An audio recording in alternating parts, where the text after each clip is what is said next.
Hello दोस्तों, स्वागत है आपका आज की हॉरर स्टोरी में। तो चलिए दोस्तों, बिना देरी किए आगे बढ़ते हैं आज की कहानी की तरफ। खाना पीना खाने के बाद मैं अपने पिताजी के कमरे में गया और मैंने उनसे कहा कि पिताजी, आप तो मुझे अपने दादाजी की कोई आप बीती बताने वाले थे और आपने बताया था कि उनके समय में इस गांव में बहुत ही अजीब अजीब घटनाएं होती थी। तो पिताजी ने कहा, अच्छा ठीक है, बैठ जाओ। आगे पिताजी ने बताना शुरू किया कि तकरीबन आज से 80 साल पहले इस गांव में कुछ ऐसा आतंक मचा था कि लोगों का जीना हराम हो गया था। हर दिन लोगों की रहस्यमयी तरीके से मृत्यु हो रही थी, मगर सभी लोगों के मरने का एक ही कारण था कि उनके शरीर से सारा खून निकल जाना। डर के मारे लोग रात में तो क्या, दिन में भी घर से बाहर निकलने से डरते थे। अंधेरा होने के बाद चारों तरफ गांव में सन्नाटा फैल जाता, मगर मेरे दादाजी ने मुझे बताया कि मुझे पहले पहले इन सब बातों पर बिल्कुल भी विश्वास नहीं था। वो अपना सारा काम पहले की तरह ही करते थे, मगर एक रात उनके साथ कुछ ऐसा हुआ जिसे वो अपनी जिंदगी पर भुला नहीं पाए, और वो रात को वो अपनी जिंदगी की सबसे काली रात मानते थे। दरअसल उनके साथ हुआ कुछ यूं था कि एक शाम दादाजी अपना काम खत्म करके खेत से घर को वापस आ रहे थे। अंधेरा हो जाने के कारण कुछ दिखाई नहीं दे रहा था। लालटेन की हल्की रोशनी के कारण वो घर की तरफ आगे बढ़ रहे थे। खेत घर से थोड़ी दूरी पर था, इसीलिए घर पर पहुंचने पर 5-10 मिनट का समय लगने वाला था। उस रास्ते पर अंधेरे की वजह से सन्नाटा इस कदर फैला हुआ था कि मुझे साफ साफ रात कीड़ों की आवाज सुनाई पड़ रही थी, और वो धीरे धीरे घर की तरफ आगे बढ़ ही रहे थे कि तभी उन्हें चूड़ियों के खड़कने की आवाज सुनाई देने लगी। उस आवाज को सुनकर दादाजी के चलते पैर एकदम से रुक गए और उनकी निगाहें उस आवाज को तलाशने लगी, मगर उन्हें वहां कुछ भी दिखाई नहीं दिया। उन्होंने उस आवाज को अपने मन का वहम मान लिया और वो आगे बढ़ने लगे कि तभी उन्हें अचानक से ऐसा लगने लगा कि कोई उनके पीछे पीछे चल रहा है, मगर इस बार उनके मन का यह वहम नहीं था। उन्हें साफ साफ किसी के चलने की आवाज सुनाई पड़ रही थी। वो झट से पीछे पलटे तो उन्होंने जो देखा उसे देखते ही उनके होश उड़ गए। उन्होंने देखा कि और उनके पीछे कोई नहीं था। इसी वजह से वो सोचने लगे कि उन्होंने तो वो आवाज को साफ साफ सुना था, फिर ऐसे कैसे हो सकता है। और इसी बात को लेकर अब दादाजी को हल्की हल्की बेचैनी होने लगी थी, और दादाजी को अब वहां पर रुकना ठीक नहीं लगा और वो तेजी से घर की तरफ आगे बढ़ने लगे। अभी वो घर की तरफ चल ही रहे थे कि तभी रास्ते के किनारे से घनी झाड़ियों में से वो आवाज फिर से आई, और उस आवाज ने मेरे दादाजी को कहा कि अमर, आज तेरी बारी है। और उस आवाज को सुनकर दादाजी थर थर कांपने लगे और उनका पूरा शरीर डर के मारे पसीने से लथपथ हो गया।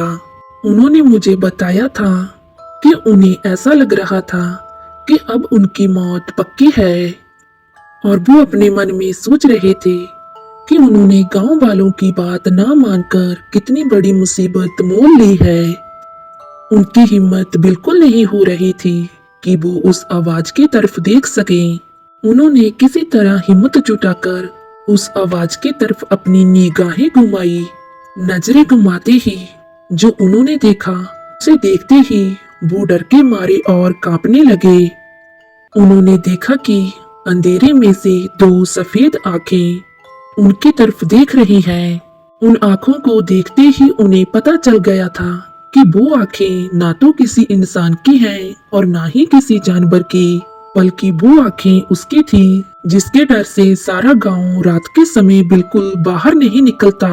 उन आंखों को देखकर दादाजी भागने ही वाले थे और जब उन्होंने भागने की कोशिश की तो वो किसी चीज से टकराकर नीचे गिर गए और उसी दौरान उन्हें एक अजीब सी आवाज सुनाई दी। अभी वो उठने की कोशिश कर ही रहे थे कि तभी उस झाड़ी में से एक औरत निकलकर उनके सामने खड़ी हो गई। जब उन्होंने उस औरत की तरफ देखा तो उस औरत को देखते ही उनका दिल और भी तेजी से धड़कने लगा। वो बताते थे कि उनके दिल की धड़कनें इतनी तेज दौड़ रही थी कि उनके दिल की आवाज वो साफ साफ सुन पा रहे थे। दरअसल उन्होंने जिस औरत को देखा था उसका चेहरा इतना भयानक था कि अगर कोई कमजोर दिल वाला उसे देख ले तो वो देखते ही उसे मर जाए। और उस औरत के पैर उल्टे थे और उसके पैर जमीन पर ना लगकर हवा में उड़ रहे थे और उस भयानक औरत के दांत बड़े बड़े थे। उसके वो बड़े दांतों में से खून टपक रहा था और देखने में ऐसा लग रहा था कि उसने अभी अभी किसी का शिकार किया है। इस समय उन्हें समझ नहीं आ रहा था कि आखिर वो क्या करें कि तभी उस औरत ने अचानक से मेरे दादाजी का गला पकड़ लिया और एक भयानक आवाज निकालते हुए मेरे दादाजी से कहा कि आज तो मैं तेरा खून पीऊंगी। और इतना बोलकर वो औरत दादाजी को घसीटते हुए जंगलों के अंदर ले जाने लगी। दादाजी अपनी जान बचाने के लिए काफी जोर जोर से चिल्ला रहे थे मगर वो अपने मन में ये भी जानते थे कि उनके चिल्लाने का कोई फायदा नहीं होने वाला है क्योंकि उनकी आवाज गांव तक नहीं पहुंच पाएगी और अगर किसी को सुनाई दे भी जाती तो उस भयानक औरत के डर से कोई भी उसे बचाने नहीं आता। मगर फिर भी उन्होंने हिम्मत नहीं हारी, वो चिल्लाते रहे। घसीटते हुए वो औरत दादाजी को एक कुएं के किनारे ले गई जहां पर काफी सारा खून फैला हुआ था। अभी वो खूंखार औरत मुझे मारने ही वाली थी कि तभी मेरे ऊपर किसी ने अचानक से संदूर डाल दिया और मुझ पर संदूर पड़ते ही उस औरत ने मुझे एकदम से छोड़ दिया। मुझे छोड़ते ही वो हवा में धुआं बनकर उड़ गई। मैंने जल्दी से उठकर आसपास देखा तो ठीक मेरे पीछे एक पंडित जी खड़े थे। उस पंडित जी को देखकर उनकी जान में जान आ गई। वो भागकर उस पंडित के पास चले गए तो पंडित जी ने उन्हें कहा, बेटा इतनी रात को तुम जहां पर क्या कर रहे थे और तुम्हारा घर कहाँ है? जिस पर दादाजी ने उन्हें बताया कि उनका घर इसी गांव में है और साथ ही उन्होंने अपनी पूरी आपबीती उस पंडित जी को बताई। दादाजी की पूरी बात सुनने के बाद उस पंडित ने कहा कि वो यही पास ही काली माता के मंदिर के पुजारी हैं और उन्हें किसी के चीखने की आवाज सुनाई दी थी और वो आवाज का पीछा करते करते मेरे दादाजी के पास पहुंच गए। उनकी वजह से मेरे दादाजी की जान बच गई और उन्होंने दादाजी से आगे कहा कि बेटा अभी तुम्हारे ऊपर से खतरा टला नहीं है, तुम चलो मैं तुम्हें तुम्हारे घर छोड़ देता हूँ। और घर की तरफ आते समय मैंने उस पंडित से पूछा कि पंडित जी वो औरत कौन है और वो गांव वालों को क्यों मारना चाहती है? तो पंडित जी ने दादाजी को बताया कि आज से कुछ साल पहले कि इस गांव में एक परिवार रहा करता था जिसमें एक बच्चा और एक पति पत्नी थे। पति की तबीयत काफी दिनों से खराब चल रही थी। वो बिस्तर से बिल्कुल नहीं उठ सकता था। जब तक उनके घर में अनाज था तो तब तक तो सब कुछ ठीक चल रहा था मगर जब उनके घर में खाने को कुछ नहीं बचा तो पत्नी अपने छोटे से बच्चे को लेकर गांव के सभी घरों में खाना मांगने जाया करती थी मगर गांव का कोई भी घर उसकी मदद नहीं करता था।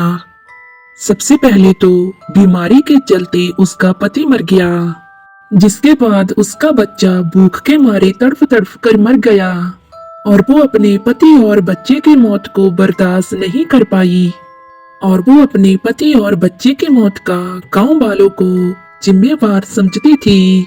तो उसने उस जंगल में जाकर उस कुएं में गिरकर अपनी जान दे दी और उसके बाद से वो अपने हर शिकार को उसी कुएं के पास ले जाकर मार डालती है और उसका खून पी लेती है। और दादाजी ने उस पंडित की पूरी बात सुनने के बाद उनसे पूछा कि इससे कोई बचने का तरीका नहीं है।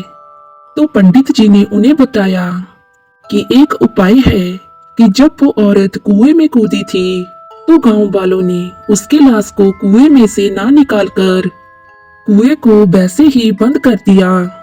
हमें कुएं को खोलकर उसकी बची खुची हड्डियों को निकालकर और उसका विधि विधान से संस्कार करना होगा और जिसके कारण उसकी आत्मा को शांति मिल जाएगी और वो इस पिशाचनी जूनी से मुक्त हो जाएगी।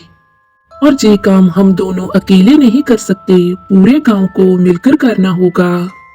तो दूसरे दिन पंडित जी और दादाजी ने गांव वालों को इकट्ठा कर पूरी बात बताई, जिसके बाद सभी ने मिलकर उस कुएं को खोला।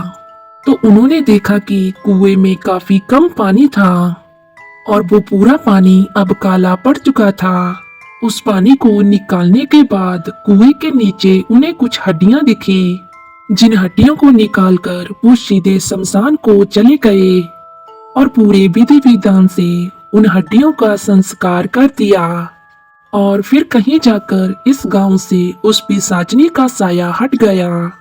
तो दोस्तों, ये थी हमारी आज की कहानी। अगर आपको हमारी आज की कहानी अच्छी लगी तो प्लीज चैनल को सब्सक्राइब और वीडियो को लाइक जरूर कीजिए और हमें मोटिवेट करने के लिए एक प्यारा सा कमेंट जरूर किया कीजिए। तो चलिए दोस्तों, हम कल मिलेंगे आपको एक और नई कहानी के साथ।